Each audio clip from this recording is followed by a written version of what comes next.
Hi, everybody. We're going to talk meat and getting meat on a budget because it's gotten so expensive. But I've got some tips for you that should save you some money. Let's get to it. Okay, here's my pile of meat. I walked in on a really good meat sale, so I bought meat. Oops, sorry about that. Okay, so um, I got gloves on. It's important to keep your hands clean between meats. Like both of these are pork, so I don't have to change gloves or wash my hands in between them because you're not really cross contaminating. But when you go to the chicken, you're going to have to wash your hands or change your gloves, okay? Because you don't want to cross contaminate. Okay. This is country style ribs. I got them on sale. See that? But what I do with these is you can either boil them and then shred them with a fork, two forks, and make barbecue shredded pork sandwiches. But boiling them does take a little bit of the flavor away. Or one way I like to make them is put them in the oven, put them in a pan with some water in there to keep them moist. Not a whole bunch of water, but some water. And then cover them with foil. Bake them at like 350 for oh 35-40 minutes and check them and see if they're done. Maybe they need to cook a little bit longer. One thing, if they're done well, they tend to shred a little bit better, easier, and you want to shred them while they're warm. They shred easier. Okay, and then we have pork steaks, again on sale. Like I said, I walked into a meat sale, and one thing I want to tell you about meat is you want to buy it from a reputable grocery store. Um, I gotta tell you, I'm not impressed with Walmart's food at all anymore. Their meat is a little bit gamey. It goes bad fast. And one thing you need to look around the edges, all around the edges, and look for gray or green. If it's gray or green, you don't want it.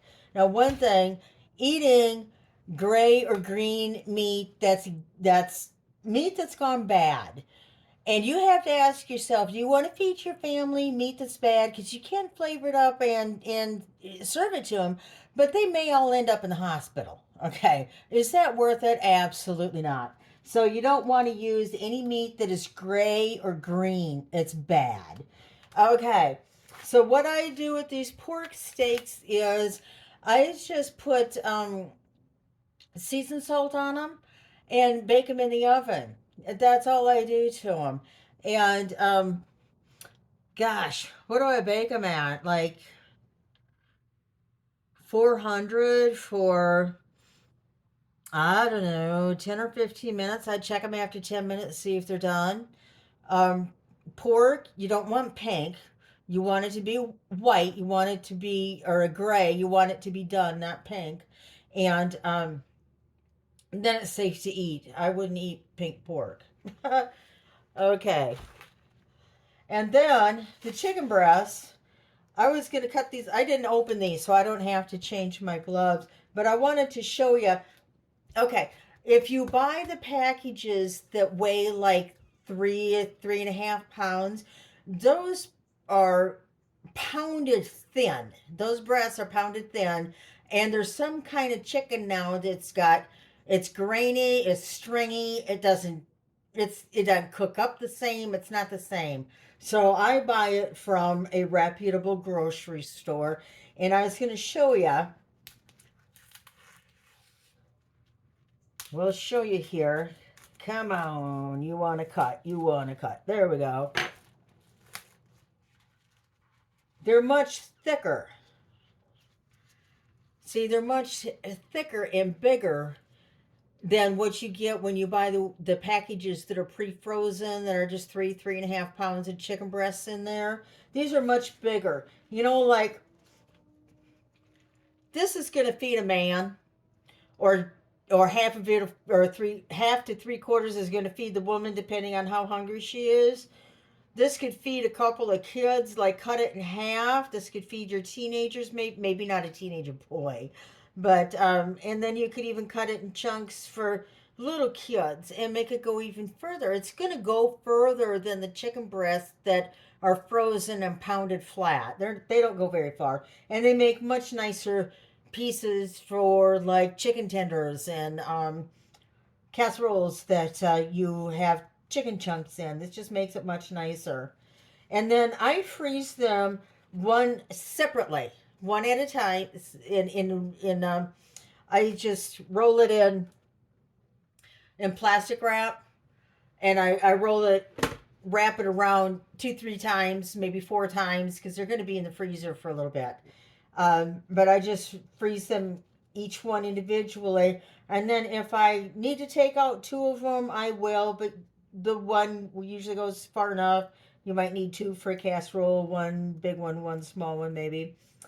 Okay, so that is my advice on meat. Just wait for a good sale. Keep an eye on the ads from your favorite store, and you'll know about their cycle of meat sales. Like I know that I also buy the hamburger in 10-pound rolls. They're called chubs. Why? I don't know. That's a stupid name, I think. But a roll of hamburger is a chub of hamburger.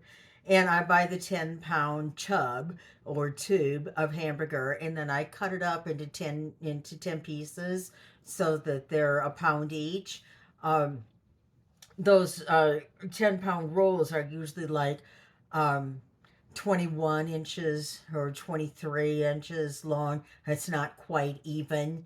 So a couple of them are either too big or too small.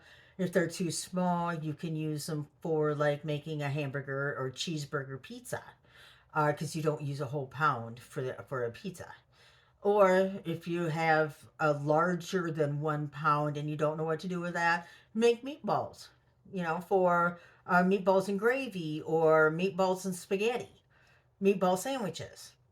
Make you some meatballs. Okay.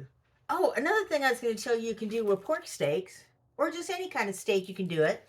Cut them up into like inch squares, and take bacon, cut that in a strip and a half, and take your piece of meat and wrap the bacon around it and stab it with a round toothpick. The flat toothpicks are too thin and they will break on you. So use the round toothpicks, stab it in there, bake it for, I don't know how long. I was drunk when I made them. Uh, I don't know, like 7 to 10 minutes. I would check it. Maybe 5 minutes. I don't know. The bacon, I think, takes 5 to 7 to 10 minutes to make. Another thing that's really good that doesn't have any meat except for the bacon is jalapeno poppers. You take jalapeno peppers and you cut them in half and take all the seeds and guts out, and then you put some cream cheese in there and wrap it with bacon. Stick another toothpick in there, pop them in the oven till the bacon's done. Delicious. They're really good. So, there, I hope I've given you some good advice. Y'all take care. Love ya. And happy eating. Bye bye.